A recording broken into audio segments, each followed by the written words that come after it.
Dentro de mitos y leyendas existen casi infinitas posibilidades a la hora de crear estrategias las cuales se ven limitadas solo por la cantidad de cartas y sus respectivas habilidades. En esta ocasión abordaremos uno de los temas más interesantes a la hora de hablar sobre Primera Era, las cartas con coste cero. La integración de este concepto al juego abrió un abanico de posibilidades a nuevas mecánicas basadas en el ahorro de recursos o aceleración, ya que estas cartas nos permiten tener una jugada gratuita, la cual puede dar una gran ventaja en un duelo. Dicho esto, y como siempre, sean todos bienvenidos a Análisis Primera y Segunda Era. Hoy conoceremos algunas de las cartas más destacadas con coste cero en Primera Era. Advertencia, este video no contempla cartas con coste X, ya que estas cartas necesitan una condición especial para poder jugarlas y no califican como cartas con coste. Aclarado este punto, comencemos.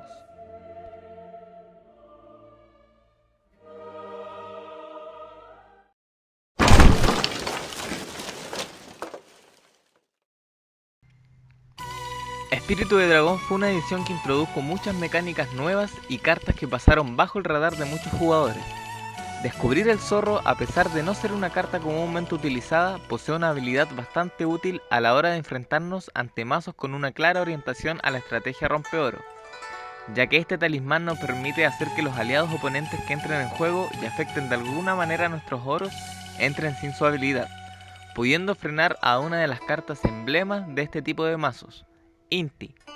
A pesar de que el uso de esta carta es puntual y no puede aplicarse a la gran gama de habilidades que destruyan nuestros preciados recursos, ya que existen diversos talismanes que poseen habilidades similares, esta posee una historia increíble.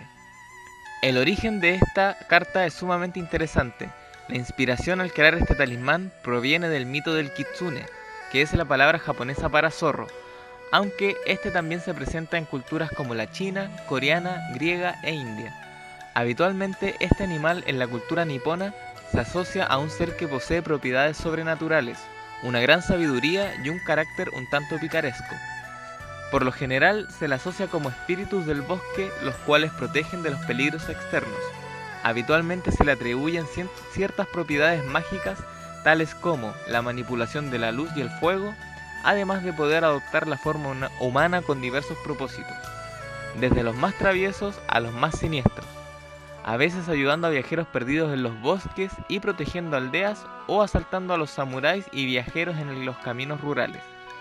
Por lo general se transforman en mujeres jóvenes y hombres de edad avanzada para mezclarse con los humanos, aunque existen métodos para descubrir su verdadera identidad, ya que la gran mayoría de las veces mantienen algunos rasgos de zorro en su rostro humanoide o un leve pelaje que recubre su cuerpo, aunque uno de sus mayores problemas al momento de intentar esconder su verdadero ser es ocultar su cola. También existen otros métodos ya que presentan una gran aversión hacia los perros o el hecho de que personas con una gran percepción son capaces de reconocerlos de inmediato. Los kitsune se asocian al dios Inari, los cuales le servían como mensajeros, de ahí que se le atribuyan capacidades mágicas a estos. Por lo general, el poder de los kitsune se ve reflejado por su edad, conocimiento y la cantidad de colas que éste presenta, siendo el de 9 colas uno con las mejores capacidades. Sin duda es una criatura muy interesante de analizar y su influencia ha inspirado diferentes relatos e historias de estos seres. Sin duda una de las criaturas más ricas e interesantes del bestiario de los yokai japoneses.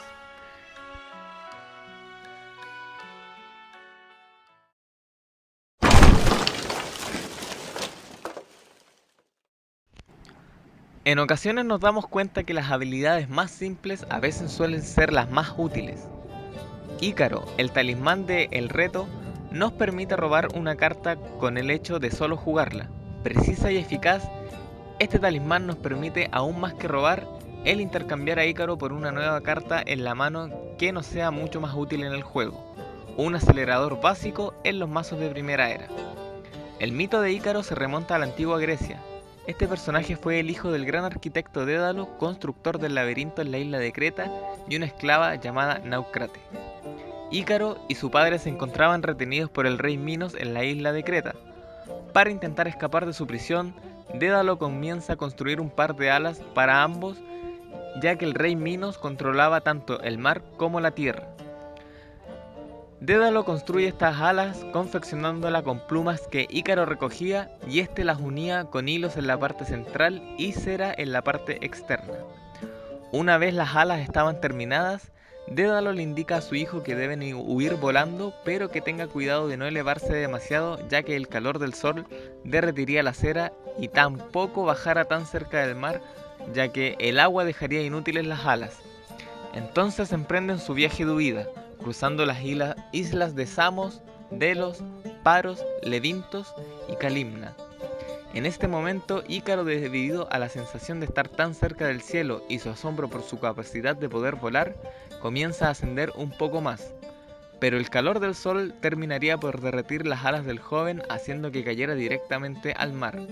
Dédalo se sumió en una gran tristeza y llamó Icaria a la lejana tierra que se encontraba donde había caído su hijo. Finalmente, Dédalo llegó sano y salvo a la isla de Sicilia, en donde construyó un templo para Apolo en donde colgaría sus alas como ofrenda al dios. Un trágico final para un personaje que se vio embriagado por la asombrosa capacidad que la mayoría de las personas anhela, el poder volar.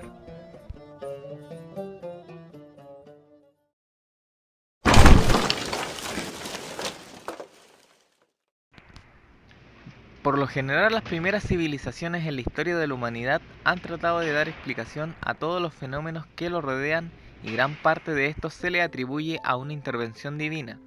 Por lo tanto, la creación de deidades no se hizo esperar. Uno de los fenómenos naturales más violentos y destructivos son los huracanes. Por ende, el pueblo maya en el nacimiento de su cultura crearon a una deidad con el mismo nombre para atribuirle todos los cambios climáticos que se manifestaban a su alrededor.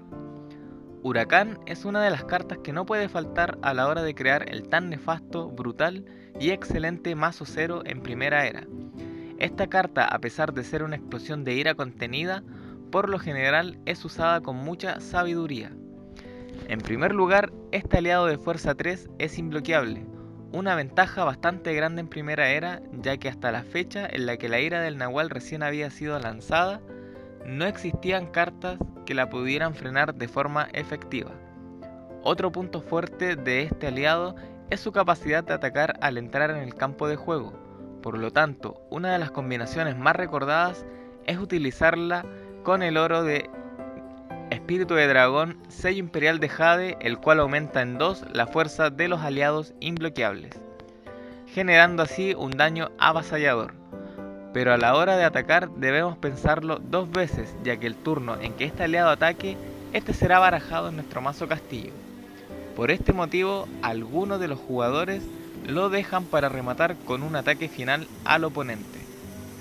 El origen de este personaje mitológico proviene del mito maya de Huracán, el cual se traduce como una pierna o el de solo una pierna, al cual se le describe como un ser con un solo miembro inferior, por lo general el cual termina en algo similar a la cola de una serpiente o un pie con garras de reptil. Además de poseer rasgos reptiloides tanto en su rostro y cuerpo, este posee una gran corona junto a una antorcha o un objeto humeante. Este dios, según el mito, vivía en las nubes y debido a eso se le atribuyen todos los fenómenos relacionados al cielo. Además de ser uno de los 13 dioses creadores del hombre, es el responsable de castigar al ser humano por su desobediencia a los dioses. Finalmente, esta deidad, aunque se le trata como una sola entidad, esta poseía 3 manifestaciones, las cuales eran Kakula Huracán, el rayo con una sola pierna, Raxa Kakula, el rayo de gran belleza, y Chipi Kakula, el rayo más pequeño.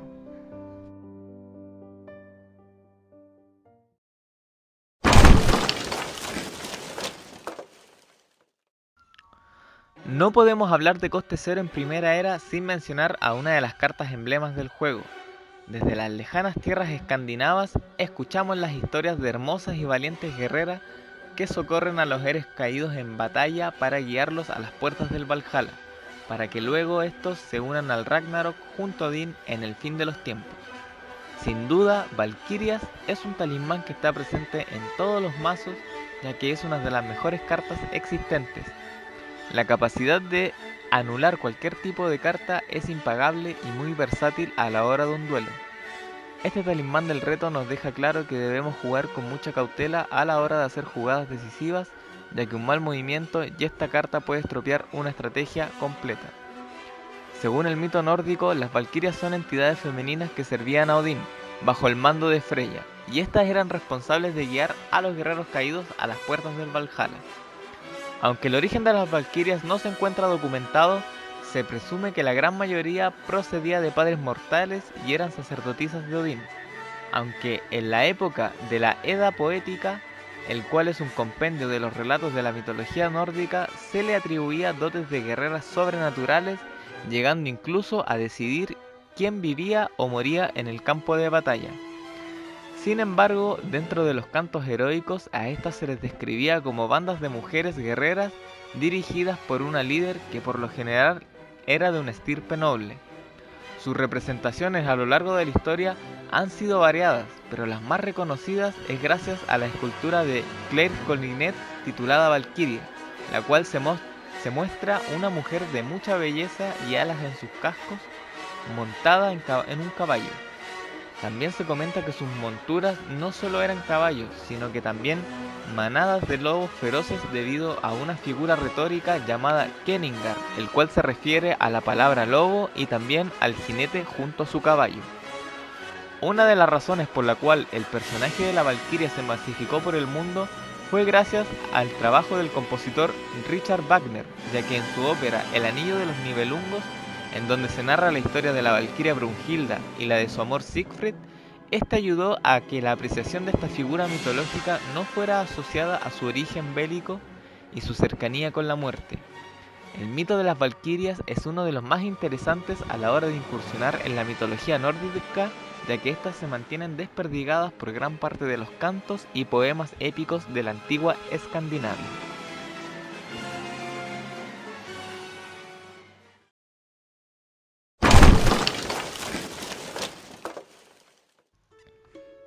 En este escaño encontramos una de las criaturas mitológicas presentes en diversas civilizaciones antiguas. El grifo, originalmente conocido como una especie de quimera mágica, el cual es una mezcla de animales que puede variar en su descripción dependiendo del área geográfica en donde se le encuentra. Por lo general consiste en su parte delantera con forma de águila y su posterior con la de un león, aunque existen variaciones en las cuales se le agrega un torso de un buey o en el caso del hipogrifo se le atribuyen características de un equino. Este poderoso aliado vio la luz el año 2000 junto a la salida de la edición de El Reto. En esa época su coste 5 y fuerza 2 lo hacían una carta demasiado pesada y al no poseer habilidad como la mayoría de los aliados en esa época, la convertía en una carta injugable. Pero su reivindicación llegó de la mano de la cofradía. Esta edición, además de recopilar y mejorar una multitud de cartas, le concedió el coste 0 a Grifo, además de aumentar su fuerza hasta 3 y otorgándole una nueva habilidad, muy similar a la de Huracán, con la única diferencia que Grifo no puede atacar al momento de entrar al campo de juego. Pero aún así, el ser imbloqueable lo hace una amenaza constante, pero al igual que el aliado de la ira del Nahual, este se irá a la baraja luego de atacar, pero con la pequeña diferencia en que Grifo solo se irá a nuestro mazo si logra hacer daño al castillo oponente. Una carta letal sin dudas a la hora de hacer un ataque final. Sus orígenes son variados, aunque se le atribuye a las civilizaciones de Oriente como los persas, babilonios y asirios. Este fabuloso ser poseía una fuerza incomparable con la cual podía elevar fácilmente a un jinete junto con su caballo o un par de bueyes. Este ser también tuvo presencia en la cultura griega, ya que según el mito, el dios Apolo, luego de uno de sus viajes, volvería con una pareja de grifos a Grecia. Estas bestias se convirtieron prontamente en los guardianes de su templo. Además, los mitos medievales más modernos también los mencionan como guardianes del oro en el norte de la India, ya que supuestamente esta bestia anidaba cerca de las minas donde se extraía este mineral. También dentro del Imperio Romano se vio su influencia utilizándolos como ornamentación en edificios, alfarería y otras expresiones artísticas. Finalmente, a este ser se le atribuía el poder de controlar los 4 elementos básicos, y era el responsable de varias calamidades naturales tales como maremotos, producido por el aleteo de sus alas, terremotos con su potente rugido y, según los diferentes mitos, la capacidad de escupir fuego o una ráfaga congelante. Al parecer, este peculiar ser tuvo un expandido reconocimiento a nivel mundial desde la antigüedad, y hasta el día de hoy en las obras arquitectónicas de los primeros cristianos se les muestra como gárgolas.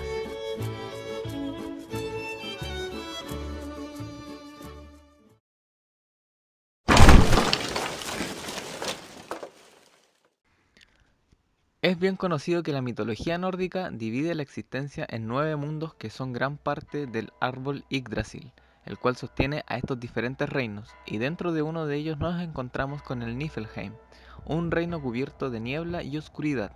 Este sería la contraparte de Muspelheim, el reino gobernado por Surd, en donde el fuego es el que predomina en este reino. Este lugar es el hogar del dragón Nidhogg, que roe las raíces del árbol Yggdrasil. En este inhóspito reino encontramos la fuente de Bergelmir, que traducido del nórdico antiguo significa caldero hirviente, aunque en realidad este es la fuente de aguas heladas, la cual alimenta todos los ríos helados existentes y es la fuente de los 11 ríos, los cuales existen desde el origen de la creación.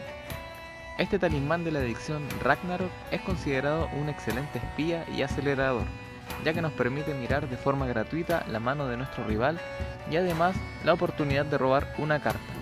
Esta fuente es una de las primeras cartas en ser jugadas en varios duelos, ya que da una imagen muy clara del juego oponente y nos permite comenzar a crear una estrategia acorde a las cartas que nuestro oponente obtenga en su primera mano. Además, que nos esclarece un poco cómo funciona la baraja rival. Simplemente económico, eficaz y certero, un talismán que nunca debe faltar en nuestro mazo castillo.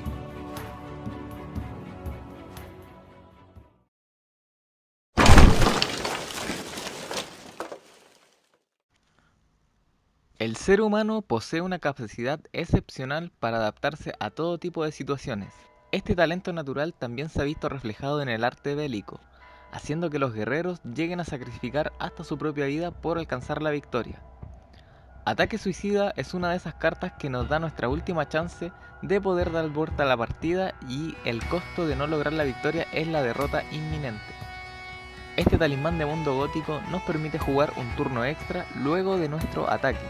Por lo tanto, es una nueva chance de finiquitar a un oponente con un segundo ataque o la posibilidad de jugar la combinación de cartas que nos dé la victoria.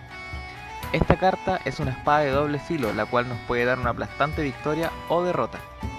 Aunque el origen de esta carta se le podría atribuir a los kamikazes, el cual es uno de los términos a nivel mundial más masificados para los ataques de este estilo, no es correcto afirmar que esto es así, debido al contexto histórico en donde estos fueron implementados y el significado actual que este posee en la cultura japonesa.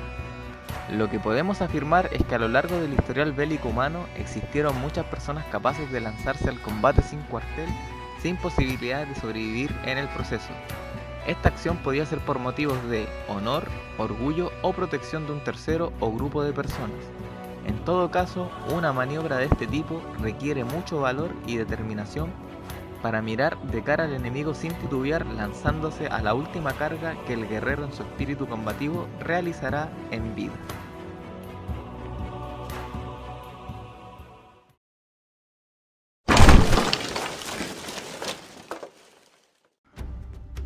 Por último tenemos una de las cartas quizás más recordadas y amadas por los jugadores, debido a su habilidad, ilustración y valor coleccionista. El oráculo de Delfos quizás es uno de los recintos sagrados más famosos de la antigua Grecia. Este se encontraba en el valle de Pleisto, junto al monte Parnaso, cerca de la villa de Delfos, el cual le da su nombre. Esta carta quizás es el mejor acelerador creado en la historia de mitos y leyendas, dándonos 5 oros virtuales para jugar lo que queramos en nuestro primer turno, dando origen a combinaciones tan desbalanceadas de cartas que pueden literalmente preparar el terreno para una victoria casi segura. Quizás uno de los combos más recordados es junto al talismán Kenage de espíritu de dragón, el cual con sus 6 oros de coste hace que nuestro oponente se descarte completamente de su mano, llegando al punto incluso de restringir la jugada en varios torneos oficiales y en juegos en un ámbito más amistoso, debido al desbalance que genera dicha combinación.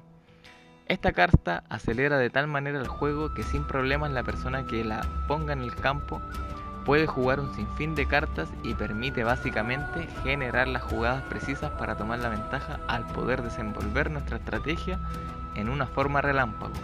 Sin lugar a dudas, una carta que ayuda a cualquier mazo y estrategia, la cual no trae ningún efecto adverso para el jugador que la posea. Simple y llanamente una carta verdaderamente brutal. El origen de esta carta se remonta a la antigua Grecia, donde los oráculos eran por lo general mujeres jóvenes con una vida intachable, las cuales eran elegidas para convertirse en las pitonisas que interpretaban la voluntad de los dioses. La leyenda cuenta que en el monte Parnaso se reunía Apolo, algunas diosas menores, ninfas y musas a cantar y recitar poesía. Este santuario en su momento de más apogeo, al igual que otros recintos de este tipo repartidos por Grecia, poseía hasta 3 oráculos debido a la alta demanda en peticiones que éste recibía, y a medida que fue decayendo su uso, el santuario solo requería de un oráculo a la vez.